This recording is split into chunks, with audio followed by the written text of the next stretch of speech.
Merci beaucoup. Donc, je me présente, alors Yanis Delplat. Donc, je suis professionnel de recherche à la chaire de recherche en eau potable de CRSNG de l'Université Laval. Donc, voilà, l'objectif d'aujourd'hui, c'est de faire un portrait donc, de l'impact des changements climatiques sur les différentes étapes de l'approvisionnement en eau potable au Québec et de présenter donc, les projets passés et futurs en fait, à la chaire de recherche en eau potable.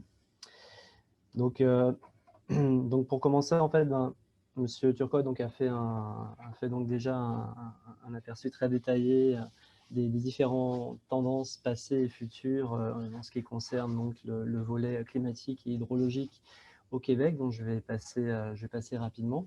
Donc ce qu'on a pu déjà observer sur les 60-70 dernières années, c'est une tendance claire donc, au réchauffement, beaucoup plus marquée au sud du Québec qu'au nord du Québec, et ainsi qu'une diminution donc, des précipitations sous forme solide en fait, et du nombre de jours de gel, qui s'accompagne donc d'une hausse importante des précipitations annuelles. Donc, on parle d'un mois de pluie supplémentaire au sud du Québec sur cette période-là, et accompagné aussi d'une augmentation donc, des extrémas de précipitations.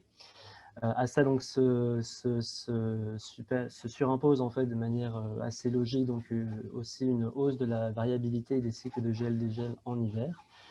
Et donc pour exemple, par exemple, chaque année en fait nous montre aussi son lot d'accroissement de la variabilité climatique, comme on peut le voir par exemple en 2020 avec le mois de juillet le plus chaud en 100 ans et un mois d'octobre 2020 qui se classe parmi le 17e plus froid au sud-est du Québec sur l'ensemble des chroniques disponibles.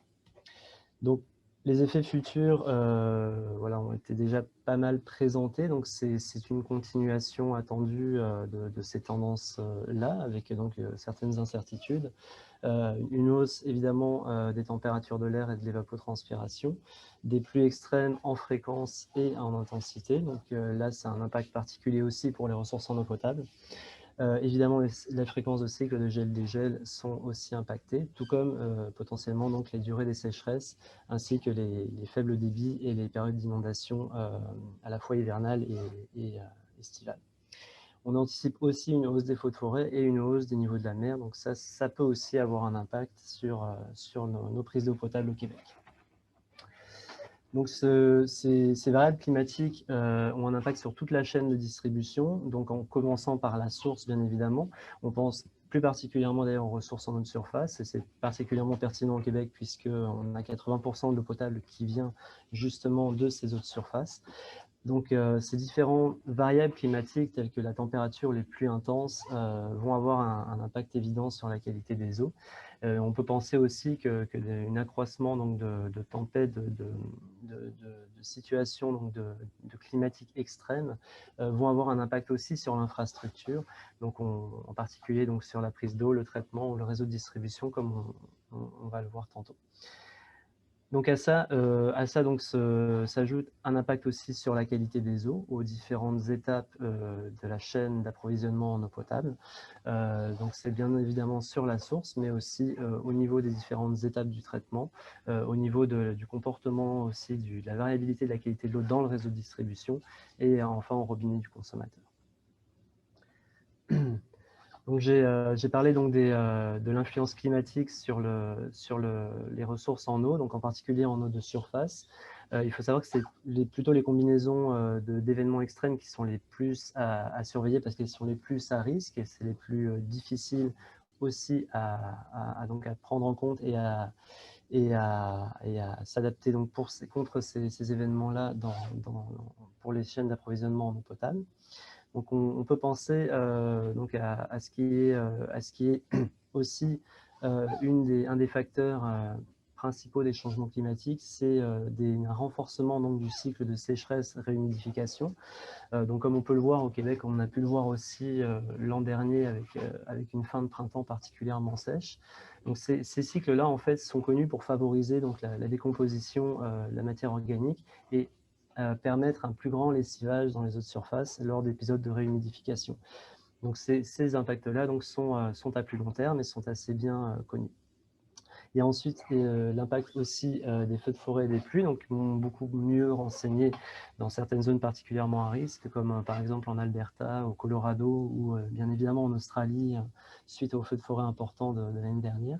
Donc là, on voit aussi des hausses à long terme sur les cours d'eau impactés de matière organique, l'AMO, la chlorophylla aussi et le phosphore. Donc, pour nos climats ici, comme au Québec, ce qui peut être à surveiller aussi comme épisode, comme combinaison d'événements extrêmes, ce sont les cycles de gel-dégel. On peut voir dès aujourd'hui, donc dans le Saint-Laurent à la prise d'eau de Sainte-Foy, des variabilités très élevées de la conductivité lors d'épisodes de gel-dégel, donc qui sont liés justement à des flushs donc de chlorure liés au sel de déglaçage et aux abrasifs qu'on utilise sur les routes et qui peuvent donc se retrouver dans notre source d'eau potable.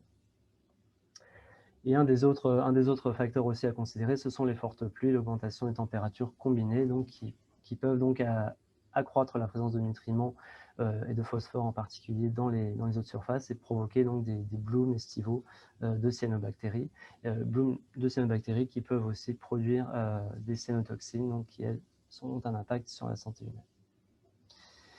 Et dans tout ça, donc, il y a aussi la notion donc, de seuil écologique, donc de seuil à partir duquel il n'y a plus de retour en arrière. On dépasse le seuil de productivité des forêts et de nitrification des sols. Donc ce seuil-là est assez peu connu, mais pourrait nous conduire donc, comme un certain nombre des combinaisons de facteurs que j'ai montré là, à une altération à plus long terme et permanente donc, des ressources en eau de surface. Donc, si on continue donc, sur notre chaîne d'approvisionnement en eau potable, il y a donc évidemment des impacts qui peuvent être importants sur l'infrastructure, en particulier donc, liés à la survenue de tempêtes, qui peuvent donc complètement désorganiser dans un sens le système de communication et tous les systèmes électriques qui servent aussi au bon fonctionnement de l'usine de traitement d'eau potable. Ça peut être évidemment les systèmes de pompage, les traitements ou les réservoirs. On peut aussi avoir, dans certains cas, et on observe ça avec aussi les épisodes de froid extrême qu'on peut observer en hiver, des blocages aussi de prise d'eau par la glace qui imposent donc d'interrompre le pompage de l'eau en usine pour une période de plusieurs heures, voire plus. On observe aussi assez régulièrement, et c'est une problématique qui est de plus en plus abordée et étudiée aussi sur justement la fréquence d'épisodes de fragiles liés à l'augmentation possible du cycle de gel-dégel. C'est des choses qu'on observe particulièrement donc, dans la région de Québec et Lévis et qui est justement actuellement à l'étude en période hivernale et qui a donc un impact, comme pour les froids extrêmes, sur l'approvisionnement en eau. Alors, ces modifications climatiques de qualité de l'eau en entrée vont aussi avoir un impact derrière sur la capacité donc, du traitement à enlever donc, de manière efficace la matière organique, les particules présentes dans l'eau, ainsi que de respecter des cibles d'abattement de micro-organismes.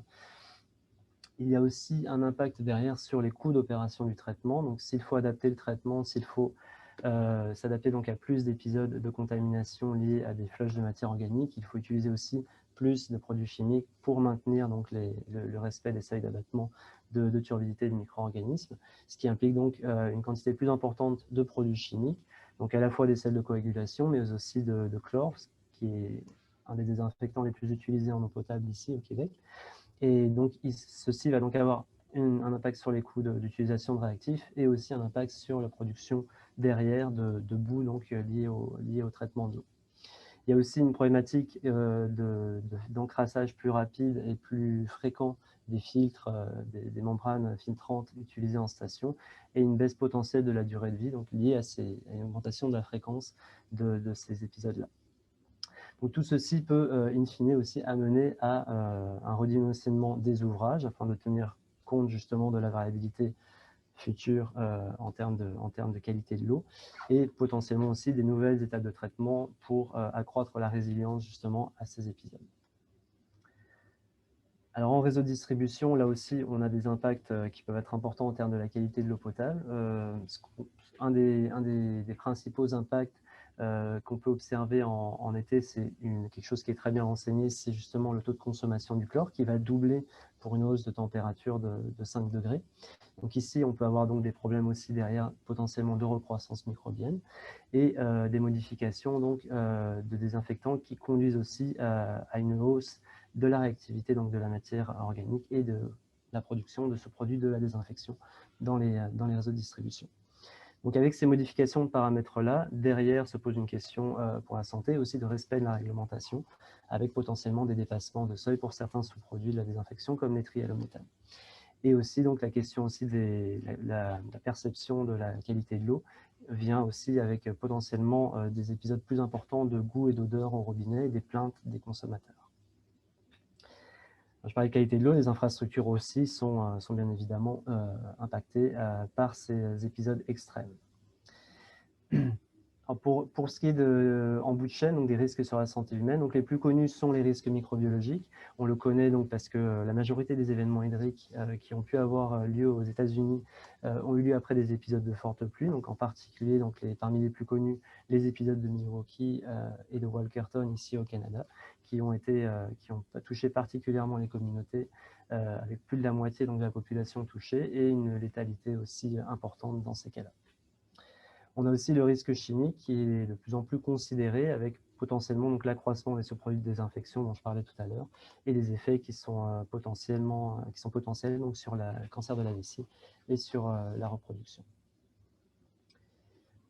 Donc pour quantifier ces impacts-là, là encore, on peut aussi, un peu comme parlait M. Turcotte pour les eaux, pour l'hydrologie, on peut aussi évaluer les tendances passées et extrapoler ces tendances-là à l'avenir. On peut aussi utiliser des méthodes d'analogue climatique, donc en comparant les climats actuels à un climat futur dans une zone considérée.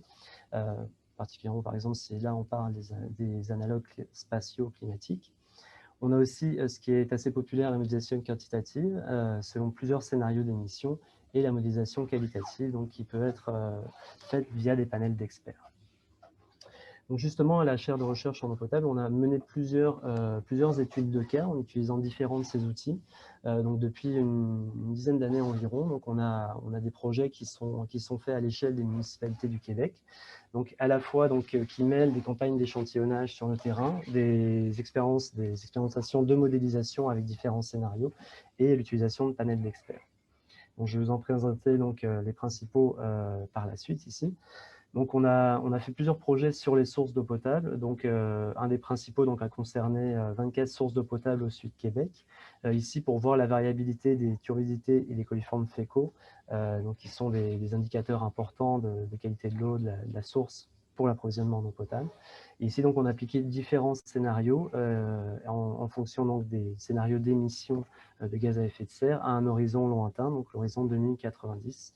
Et donc ici, ce qu'on a pu observer dans cette étude-là, c'est une hausse importante, surtout à la période donc, printanière donc, du dégel, avec une hausse importante à la fois des précipitations et du ruissellement, qui conduit donc à la hausse la plus importante de 20% sur le mois d'avril, sur la turbidité et les coliformes fécaux. De la même manière, sur d'autres paramètres qui sont cruciaux pour la qualité de l'eau à la source d'eau potable, tels que la température de l'eau et la matière organique, on a conduit aussi une étude sur plusieurs petites unités de distribution autour dans la région de Québec. Ici, 13 ressources en eau potable, en appliquant donc les mêmes scénarios et des horizons temporels, donc les horizons classiquement utilisés à l'époque, donc 2020, 2050 et 2080. Et ici, on voit donc un impact clair sur la température de l'eau telle qu'attendue, donc qui suit la tendance de l'augmentation attendue de la température de l'air, ainsi qu'une hausse de carbone organique dissous, donc plus particulièrement justement à cette période-là critique au printemps et donc à l'hiver avec l'augmentation des cycles de gel-dégel. Alors pour continuer justement ces études-là, on s'est intéressé aussi à l'impact au bout de la chaîne, donc sur les sous-produits de désinfection formés en station. Donc ici, on a donc fait une simulation donc avec différents scénarios climatiques sur ces mêmes unités de traitement pour évaluer les variations annuelles de trialométhane. Donc ici, on peut voir qu'on a une augmentation relativement contrôlée en moyenne, donc sur les scénarios les plus pessimistes, comme le scénario A2, pour les mêmes raisons qu'on voyait tout à l'heure, donc l'augmentation de la température et la faible augmentation de matière organique, qui sont des facteurs clés dans la variation des trialométhanes.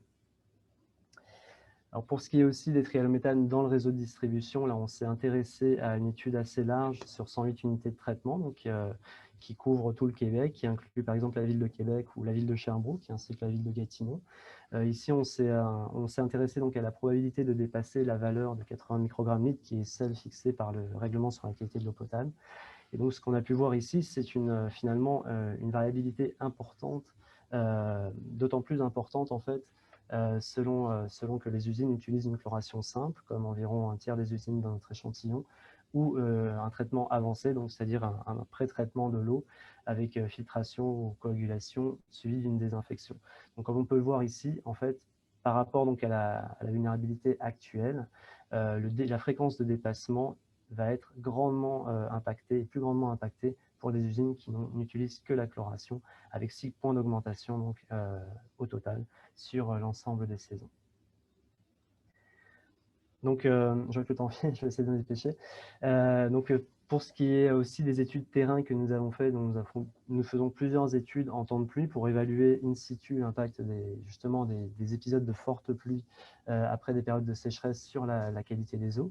Donc ici, c'est une étude faite à la ville de Québec, dans l'usine principale de Québec, sur 4 campagnes de terrain, qui nous a permis de montrer justement qu'on pouvait observer dès la sortie du traitement en période de pluie, une augmentation donc, notable des trialométhanes en sortie d'usine. Et plus particulièrement donc, des trialométhanes chlorés, en fait, du chloroforme, qui est la fraction principale des trialométhanes. Donc on a aussi fait des essais de simulation de réseau de distribution suite à ces campagnes-là. Donc ici, on peut voir que malgré le fait qu'on ait un abattement important de la matière organique et une augmentation relativement contrôlée en sortie d'usine, la réactivité en fait en période de pluie de ces sous-produits, donc à la fois les acides alloacétiques et les trialométhanes, est grandement observée, et on augmente d'un facteur 2, et d'une manière très significative en fait, c'est cette production de trialométhane après 24 heures de temps de contact dans le réseau de distribution. Donc enfin, je parlais de panel d'experts, on s'en sert aussi pour évaluer les impacts sur le réseau de distribution, sur la qualité de l'eau. Donc ici, on s'est intéressé donc, au cycle de gel-dégel et à la sectorisation. Donc, en fait, on a une étude par secteur de l'impact des cycles de gel-dégel sur la probabilité donc, de la diminution de qualité microbiologique de l'eau potable. Donc avec cette étude-là de panel d'experts, on a été capable aussi de prioriser les secteurs qui sont les plus vulnérables au changement climatique via l'augmentation des cycles de gel-dégel. Donc pour terminer, je vais parler très rapidement donc, des nouveaux projets en cours à la chaire. Donc on a 2 projets de doctorat. Donc un projet, ces projets qui se font donc, avec les partenaires de la chaire, donc ici avec la ville de Québec et de Lévis, donc qui vise à optimiser donc, le traitement de l'eau potable en période de pluie par l'étude des données historiques à Québec et à Charny, et qui vise à produire un modèle de prévision de la qualité de l'eau à la source, qui sera donc alimenté à la fois par ces données historiques et par des données terrain qui sont en cours d'acquisition aujourd'hui même à la prise d'eau. Et enfin, donc, on a un deuxième projet, donc celui de Cynthia Compaoré, aussi donc, qui vise plutôt à conduire une analyse critique de la littérature scientifique sur les impacts des changements climatiques sur les différentes usines d'approvisionnement en eau potable, et sur les perceptions aussi et les besoins des opérateurs face à la problématique des changements climatiques pour leur opération des usines. Et donc pour proposer au final un cadre afin d'aider ces opérateurs-là à mieux utiliser des outils d'adaptation au changement climatique dans leur pratique dans le réseau de distribution. Donc voilà, rapidement, ça fait le tour de la présentation. Désolé pour avoir un petit peu débordé le temps. Je suis disponible pour des questions. Merci pour votre attention.